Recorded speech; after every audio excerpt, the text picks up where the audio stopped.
Glória a vós, Senhor.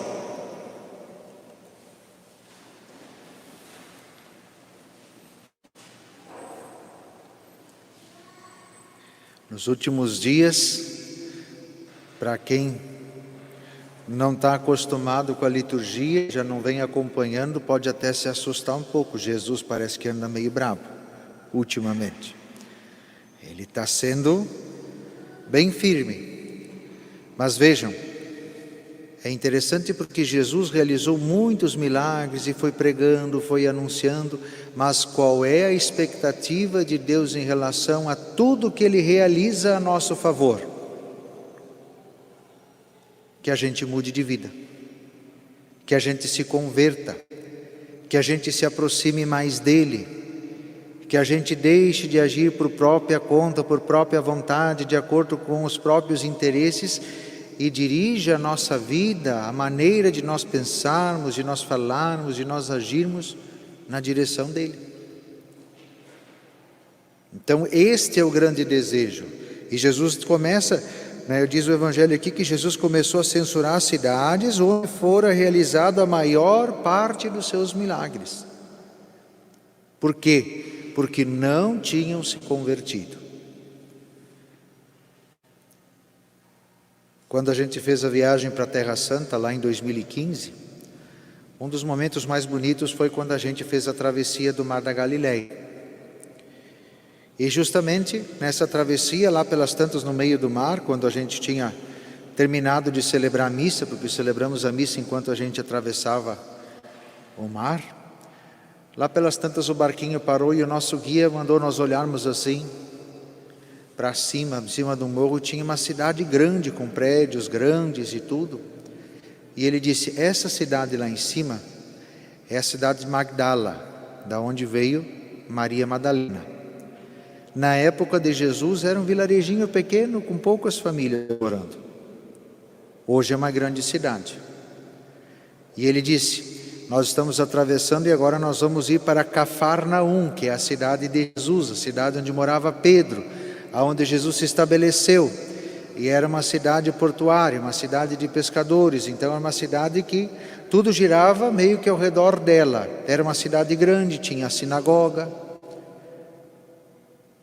E quando nós chegamos lá, ele disse, agora vocês olhem o que era a grande cidade de Cafarnaum na época de Jesus, o que ela é hoje, só as ruínas, só as ruínas. Justamente o que Jesus aqui disse, tu Cafarnaum, acaso serás erguida até o céu? Não, serás jogada no inferno. Porque se os milagres que foram realizados no meio de ti tivessem sido feitos em Sodoma, lembra as cidades que foram destruídas na semana passada, que Abraão intercedeu pelo Ló, para que Deus não destruísse a cidade enquanto Ló estivesse lá, porque ele era um homem justo. Se em Sodoma tivesse sido realizados os milagres, ela existiria até hoje, não teria sido destruída por causa dos pecados que cometia.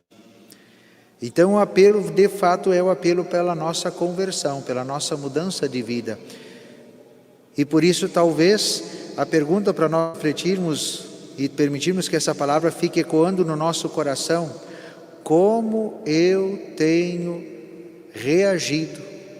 agido, diante dos milagres que Deus realiza cotidianamente, na minha vida, na minha família, no meu trabalho, na minha comunidade. Aqueles pequenos milagres que cotidianamente Deus vai realizando e a gente não se dá conta. Eu achava muito interessante, agora esses dias vendo de novo uma série, como o nosso corpo é perfeito, né? Nós nos alimentamos hoje o meio-dia e o nosso corpo não precisa dizer para ele o que foi que nós comemos. Ele percebe o que nós comemos e consegue dissolver esse alimento, absorver o que é bom para o nosso corpo, colocar cada coisa no seu lugar e dispensar aquilo que não é necessário.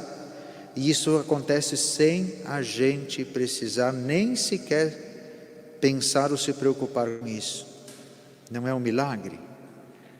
Nosso coração batendo constantemente. Eu não preciso nem dizer agora eu vou correr, eu tenho que bater mais forte.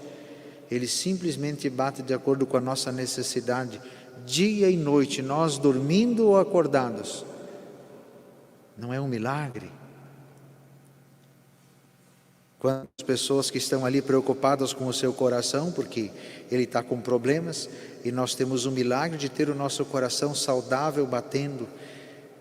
São os milagres que Deus realiza no meio de nós para que nós nos convertamos a Ele. Como eu tenho reagido diante dos inúmeros milagres que Deus realiza? De novo, na minha vida, na minha família, no meu trabalho, na minha comunidade.